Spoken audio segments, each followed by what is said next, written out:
seventh grade when Jer Bear learned that we're going to be learning about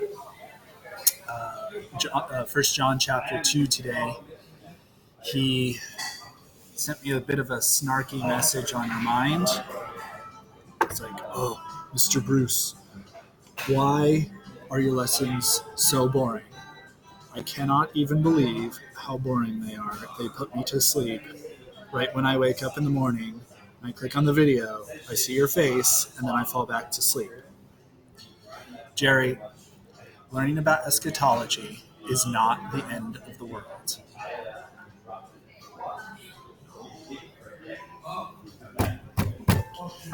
That one was a good one.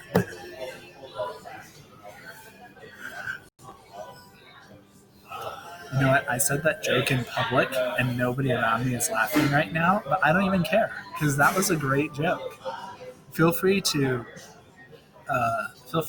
keep that and use it on your own time because I'm really proud of that one.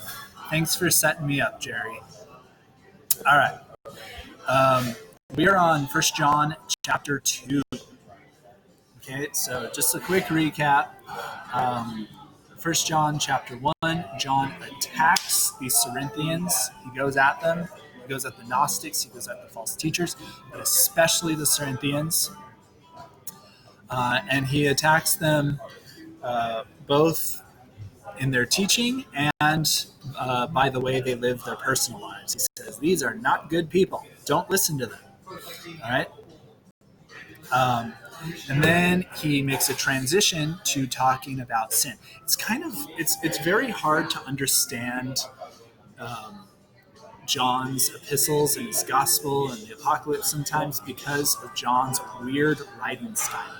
Right? John, unlike a lot of the other writers that we're used to, the other gospel writers, for example, usually when you're telling a story, you tell it in a linear way, right? You connect points to each other like cars on a train until you reach your conclusion.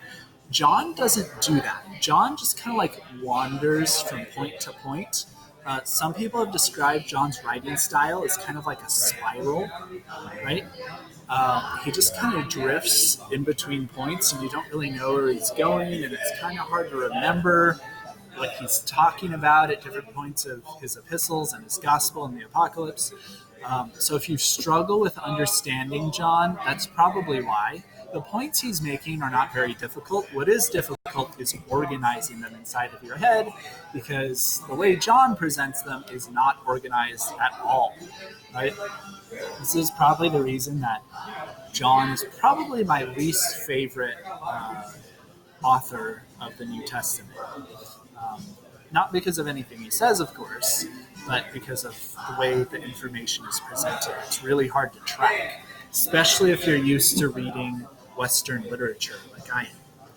All right, so John drifts from criticizing the false teachers to general discussions about sin. And John, remember in the last video, talks about the importance of avoiding sin and then not to despair if we do give in to sin and the temptation to sin. Now he's going to talk about commandments. So John, in the beginning of chapter 2, talks about a new commandment, which paradoxically is also an old commandment. And this is caritas, brotherly love, loving your neighbor because of your love for God, right?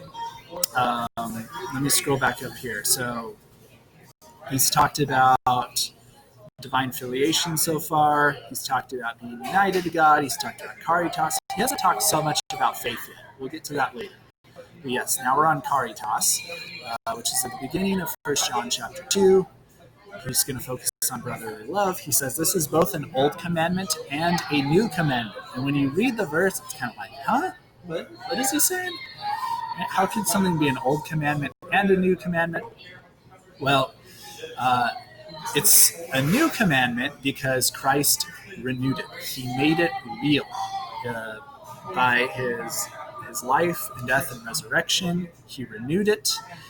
He also renewed it through the church. But it's also an old commandment because to love one another is not something that is unique to Christianity. Right? John understands that the idea of caritas predates Christianity, right? You can see it in the Old Testament, for example. You can see it in other religious traditions from the ancient world. So it's not like Christianity has a monopoly on caritas. John is just saying that Christians are uniquely positioned to benefit from caritas and uniquely positioned to practice caritas. Right? So it's both an old and a new commandment. Why is he talking about caritas? Well, again, let's go back to the false teachers. These false teachers have a lot of animosity towards a lot of the poor Christians that they're taking advantage of because these poor Christians are not educated. They lack the knowledge that the Gnostics have. In other words, they look down on them. Right? So John is saying another reason that we don't pay attention to these false teachers is because they don't practice caritas. This is like a test that John is going to give for distinguishing between a good teacher and a bad teacher, a true teacher and a false teacher. It's going to say, do they practice caritas? If they don't, then you don't listen to them. All right. John is also going to talk about why he is confident in other Christians. He says these other Christians know him who is from the beginning and who have overcome the evil one. So what is he saying? Well, in other words, he's saying he believes his Christian audience is going to remain steadfast in their faith in spite of persecutions and temptations and the allure of the false teachers. Why are they going to remain steadfast? Because they know Christ and because they recognize the reality of the evil one, the reality of Satan. That's what he means when he says they've overcome the evil one. All right, now John is going to drift to another topic. He's going to give a warning to Christians against the world, right? Here, when John uses the word world, he's not talking about creation, he's talking about sin, right? The temptation to sin that perversions of creation can provide. So he says, for all that is in the world, the lust of the flesh and the lust of the eyes and the pride of life is not of the Father, but is of the world. So here the world is something very negative, right? So again, don't make the mistake of doing what the Gnostics do and think that the world is bad. That's not what John's saying. Right? Remember, in Genesis, everything God creates is good. The world is good. Right? What John is talking about are worldly things, worldly desires. And he talks about three of them. He talks about lust of the flesh, lust of the eyes, and pride of life. So what are these three? Lust of the flesh refers to disordered sexual desire, but it doesn't just mean sexual issues. It also refers to basically any pleasure-seeking behavior. So this would include laziness, being soft, being weak. And then he talks about lust of the eyes. When he uses this phrase, lust of the eyes, he's not actually referring to sexual immorality. He's talking about blindness, right? He's talking about being blind to supernatural realities. So, for example, failing to recognize the evil one, right? That is an example of lust of the eyes. Being blind to the reality of Christian belief, that's lust of the eyes. And finally, he talks about something called pride of life. So what is pride of life? This is basically extreme selfishness. This is pride. This is the belief that you are the center of the universe, that all that matters is you, that nothing is wrong with you. In other words, you don't need a savior, right? Which, in some ways, is what these false teachers are preaching. All right, next. Children, it is the last hour, and as you have heard, that Antichrist is coming. They went out from us, but they were not of us. So now we get into eschatology. Whenever you see last, right, the word last, that's a signal John is going to use to say, hey, I'm talking about eschatology now. I'm talking about the end of the world. Right? So even though John's writing style is like a spiral, it's not very linear or logical, he does give us clues as to where he's moving because he uses these keywords here and there throughout his writing, like signposts, to say, okay, here's where we are now. So when he says, it is the last hour, basically what he's saying is, okay, now I'm going to talk about the end times, eschatology. Right? Remember, according to Christian tradition, eschatology begins with the incarnation and it ends with the second coming. Right? So we are in the end times in the Christian framework, right? Because we are post-incarnation and pre-second coming, pre-Perusia. All right. So one thing that happens in this last hour is the presence of antichrists.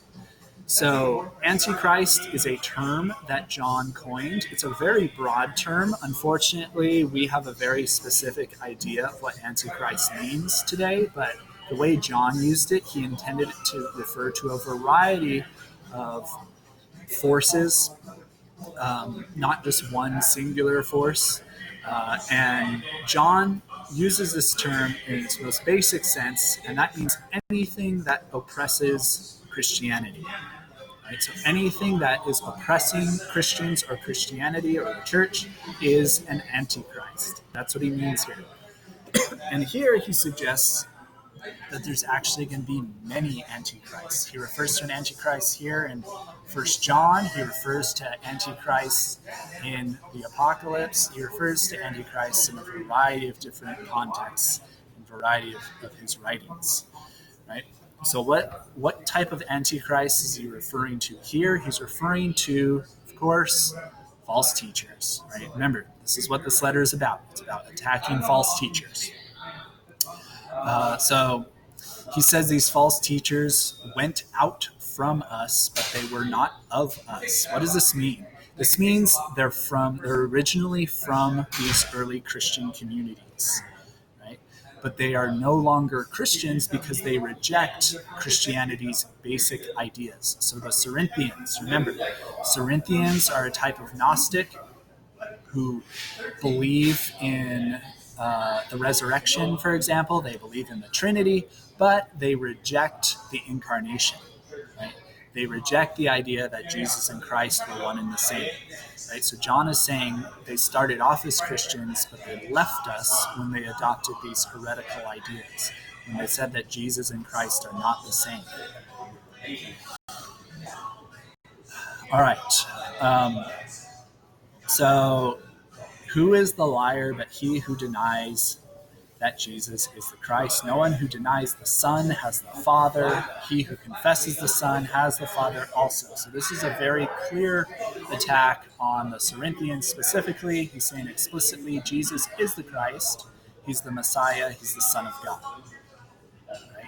So whenever John says Jesus Christ, he's making an expression of faith against Cerinthianism. Oh, my brother's calling me. You know, he's going to have to wait till his class is over because you guys are more important. All right, so remember, when he says Jesus Christ, he is saying he believes in the incarnation. He believes that Jesus is the second person of the Trinity, something the Cerinthians rejected. The Cerinthians would never say Jesus Christ. They think Jesus and Christ were two separate beings. So yes, Gnostics say that the union with God can be achieved by having this special knowledge of God, but John is saying, nope, having knowledge of God does not bring you to God.